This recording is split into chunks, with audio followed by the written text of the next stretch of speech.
नमस्कार, morning news India पर आपका स्वागत है। देश की संसद के अंदर वक्फ बोर्ड का जो कानून है उसमें अमेंडमेंट का बिल पेश कर दिया गया है।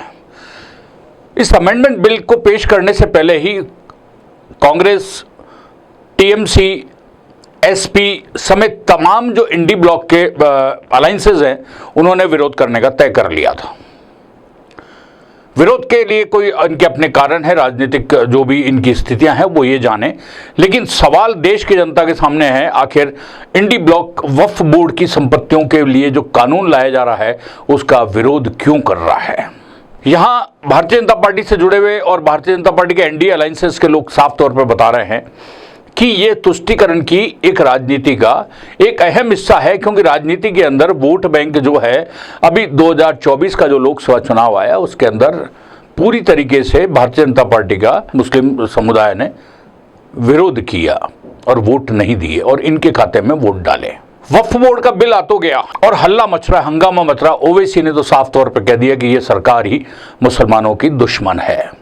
समाजवादी पार्टी के सांसद भी इस पे हल्ला मचा रहे हैं और काफी इसका जबरदस्त विरोध कर रहे हैं।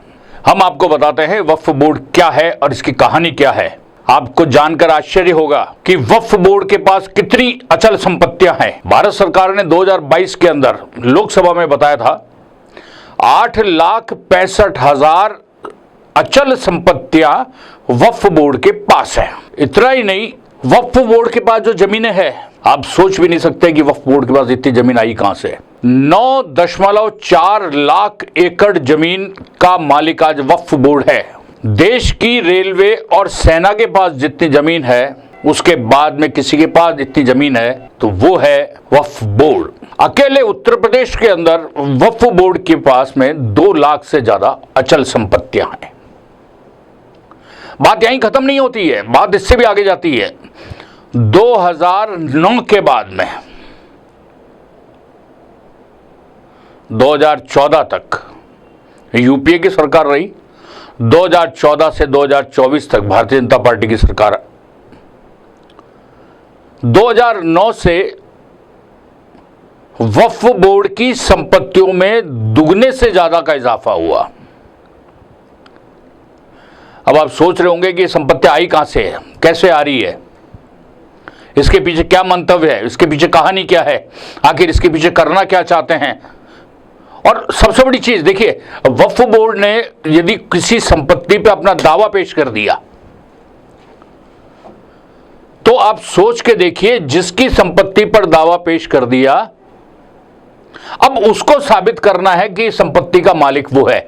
वक्फ बोर्ड ने तो अपना दावा पेश कर दिया, जो कर दिया कि अभी संपत्ति आज से हमारी है, वो संपत्ति उसकी हो गई। अब जिसकी संपत्ति है उसको बताना है कि भैया ये मेरी है।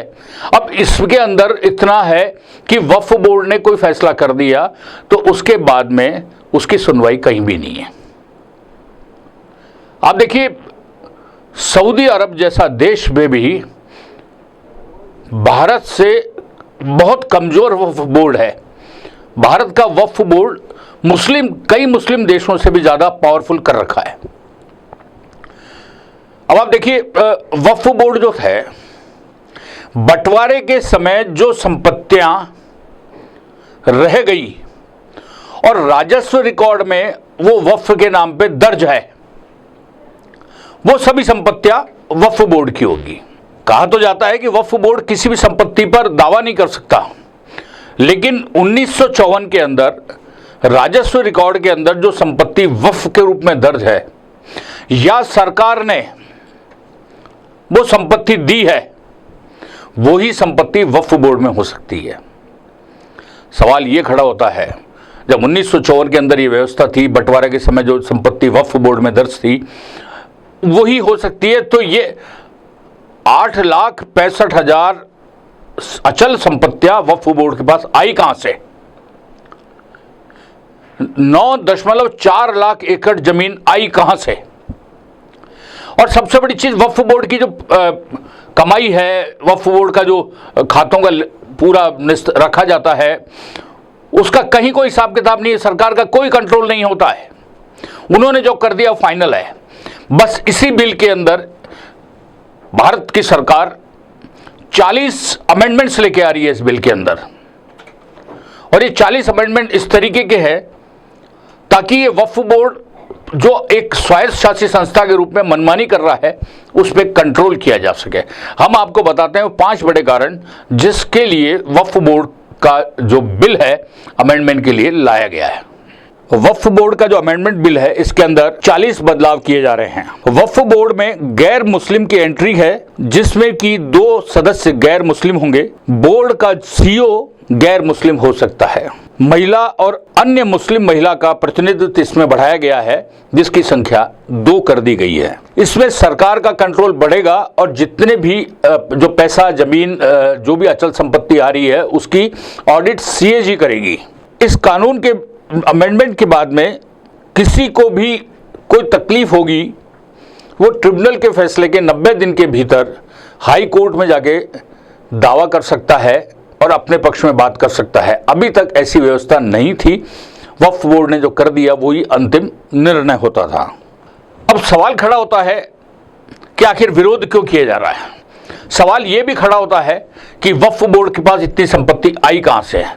सवाल ये भी खड़ा होता है कि आखिर इसके अमेंडमेंट के लिए जो बिल लाया गया है उसको विरोध क्यों किया जा रहा है। देखते हैं संसद के अंदर क्या होता है क्या नहीं होता है। लेकिन ये वक्फ बोर्ड का जो अमेंडमेंट बिल आया है देश के अंदर एक बहुत बड़ी क्रांति का सूचक है और काफ़ी माना भी जा रहा है कि ये जो वन वे ट्रैफिक चल रहा है वक्फ बोर्ड का उस पर एक लगाम होगी और सरकार का कंट्रोल भी बढ़ सकेगा। आप बने रहिए हमारे साथ। क्या अपडेट्स होते हैं हम आपको बताते रहेंगे।